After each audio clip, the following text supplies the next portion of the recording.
Have with us Pastor Anna, and she's a life coach and a leadership coach as well. She's also formerly the National Director for Youth for Christ Kenya. Karibu sana to the show. Certainly well able to help us tackle this topic here this morning. It's great to have you on the show. Thank you very much. All right, so honoring your parents, I think obviously this is a command that we are supposed to fulfill. It is one of God's commands to us. But I think it's especially challenging in this time because typically we usually have an outlet. There's a place that you can sort of distance yourselves, you know, from conflict as it arises.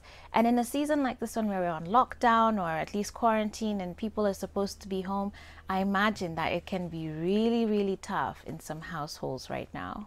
Joyce, the truth about conflict is that it is natural. You cannot avoid it. You cannot live in a planet away from it. I think what happens with time is we become better at managing it.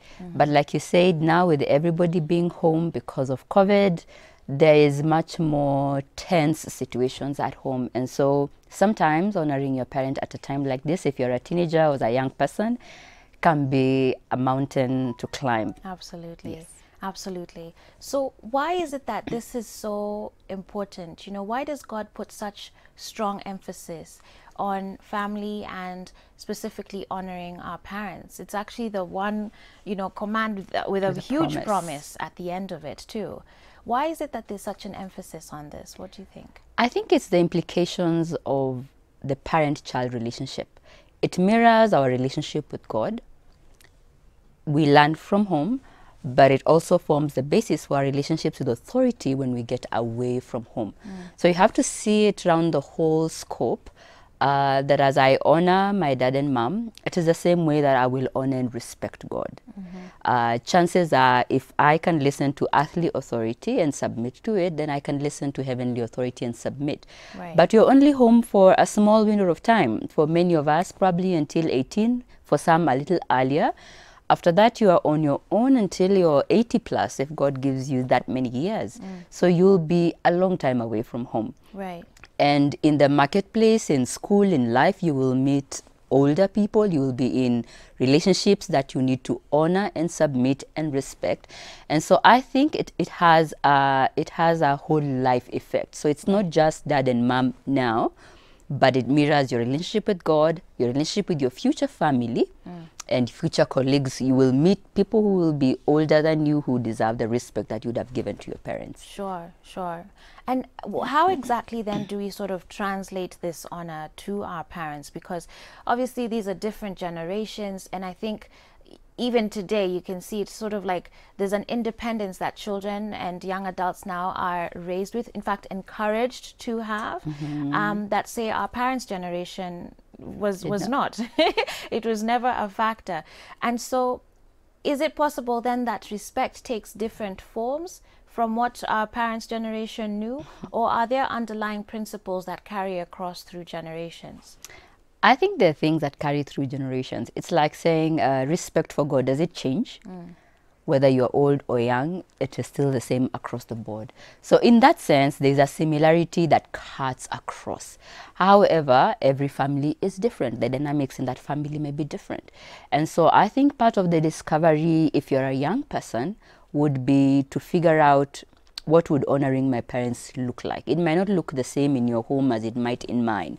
So it brings a lot of self-awareness. I think there must be, and I think that's where emotional intelligence actually begins. Self-awareness, to be able to see, oh, this is who I am, this is who my parents are. How do we work out this relationship so that it is beneficial for both of us, versus I want it to look like so's and so's family, which is different because their parents allow them and me, my parents do not allow me.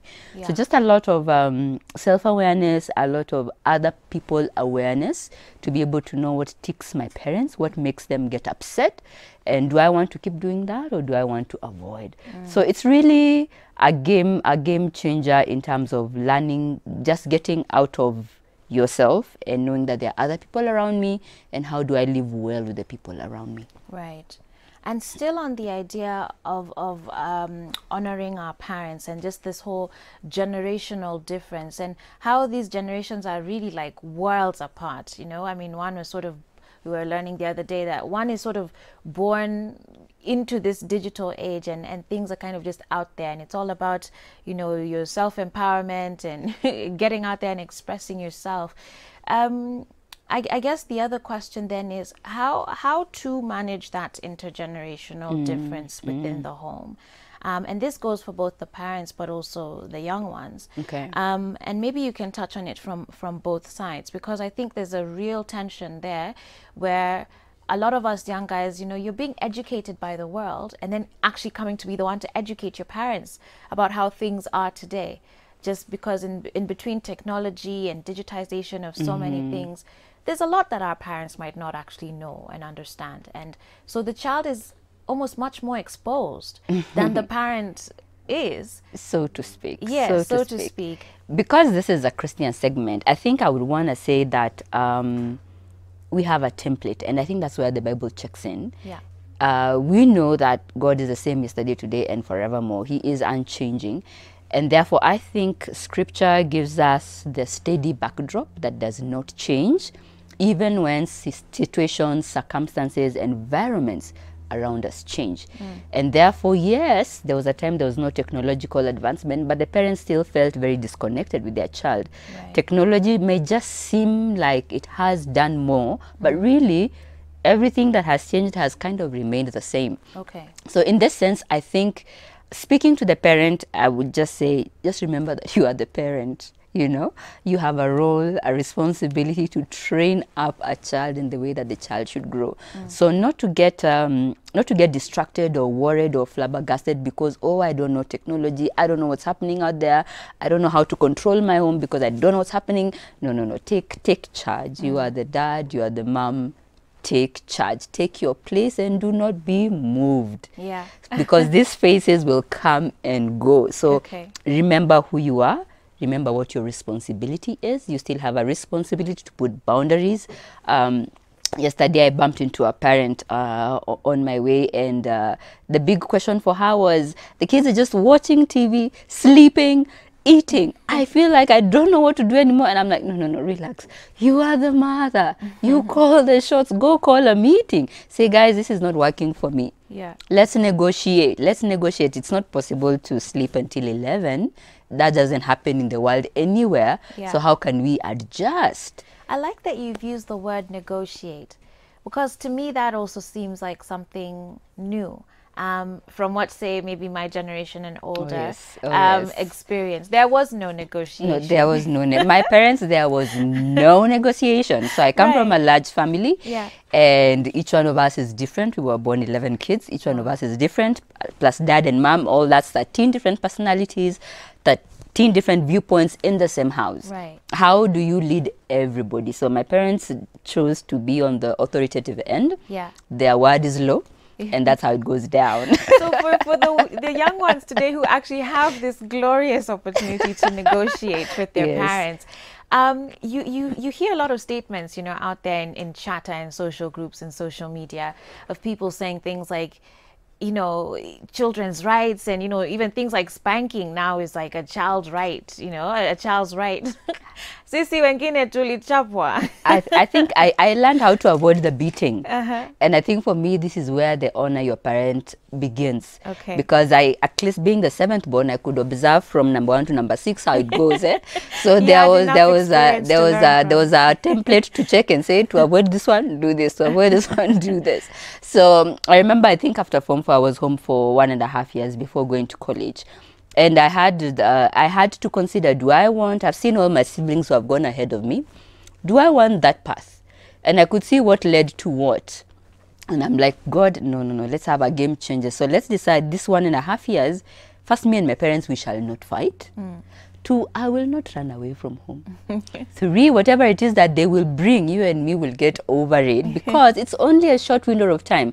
I will exit home. I will go to college. I will be free on my own, in my own space, my own house.